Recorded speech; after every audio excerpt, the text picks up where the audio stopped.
everyone. Thank you so much for joining this meeting. My name is Amarjeet Gill, and the topic of discussion today is video games.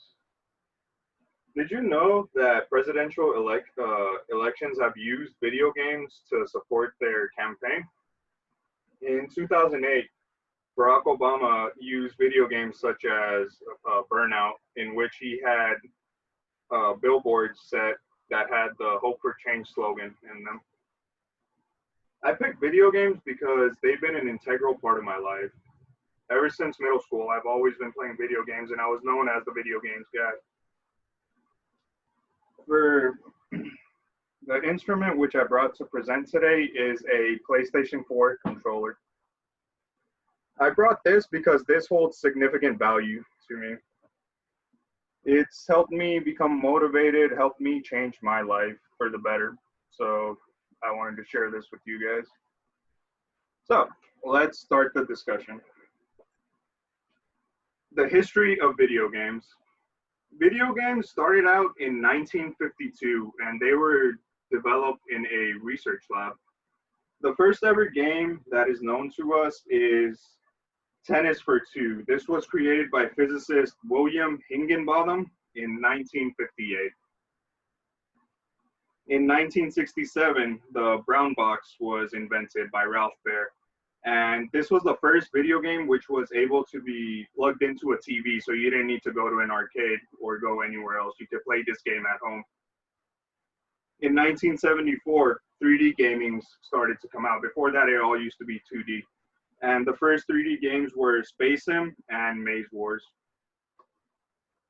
In 2005 and 2006, that is when online gaming actually took off.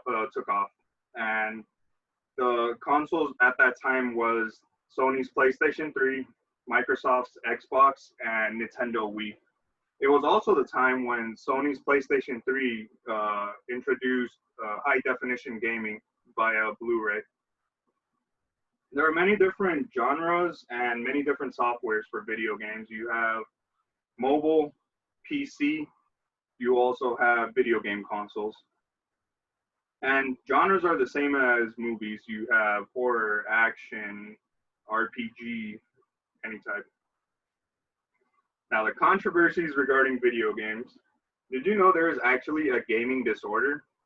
In 2018, the World Health Organization actually labeled in their book, the International Classification of Diseases, that they actually labeled gaming disorder in there. And in it, it stated that gaming disorder takes precedence over other interests in daily activities and continuation despite the occurrence of negative consequences. To put it simply, this is basically saying that video games is a drug and you can't live without it. Virtual heroin, if you will. You know it's bad for you. You don't do anything about it. All you do is just play video games. But the American Psychological Association does not consider this a disorder. Even in their book, The Diagnostic of Statistical Manual of Mental Disorders, which is basically a reference book in order to diagnose someone with a mental disorder, they have labeled gaming disorder as, quote, a condition requiring further studies. Now let's talk about video game addiction. In China, they actually take this very seriously. They have a rehabilitation center for video game addiction. And this isn't just like a regular rehabilitation center as how we would think it. This is actually a boot camp to where they put the patients in a military style environment. They equip them with military uniforms. They provide them with military workouts, and there is corporal punishment. Now, the corporal punishment is defined by them getting beaten, them getting drugged, them getting tortured, and even people dying. In 2017, an 18-year-old by the name of Li Ao died 48 hours after being admitted to a rehabilitation center. Upon examination of his bodies, there were external injuries such as bruises all over his body. So he did receive corporal punishment to an extent to where he died. Now let's talk about the cultural impacts of video games. Now, for life skills, I can say that video games have sharpened my response time and they have enhanced my critical thinking. This is due from all the sorts of puzzles that you would see in game. And I don't mean like a simple puzzle, I mean like actually elaborate puzzles to where you would need to move an item in order to reach another item. Like you would actually use it as a stair to climb up, then climb around. As for lifestyle, there's a lot of stereotypes where you just have a big, healthy person sitting in front of a video game, and all he does is play video games. I can tell you that is not true. Being a video gamer myself, it all comes down to discipline, how you can manage your personal and professional lives. If you're able to do that, then this is just a stereotype. I've seen a lot of functioning gamers out there. And also, I see video games, I see life as a video game. And I don't see this as I get a restart. This is a permanent thing, but it makes life more fun, like taking out the trash or working out. You seem to enjoy everything.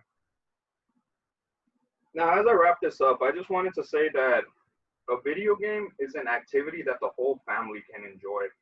There are games for toddlers, there are games for the younger generation, teens, adults. You can actually use this as family time, being that we live in a technological advanced era to where physical games aren't that fun anymore. Everybody's on their phone. Everybody can start playing games together. The PS4 controller that I showed, this, like I said, it holds significant value to me, and in fact, it's motivated me more to be a better person. And lastly, before we can actually say that video game addictions are real or other things, we just got to realize that this is a stimulus. This is something that we do, and it could be like anything. Like it could be we like to watch movies, or us playing games, or someone even using substance. We can't actually blame the stimulus itself. We have to realize that no, there's an underlying cause of someone doing something or them feeling something, their motivation, their mental state isn't right, which is causing them to do these things. So that about wraps it up for my speech. I hope you guys found it informative, and thank you.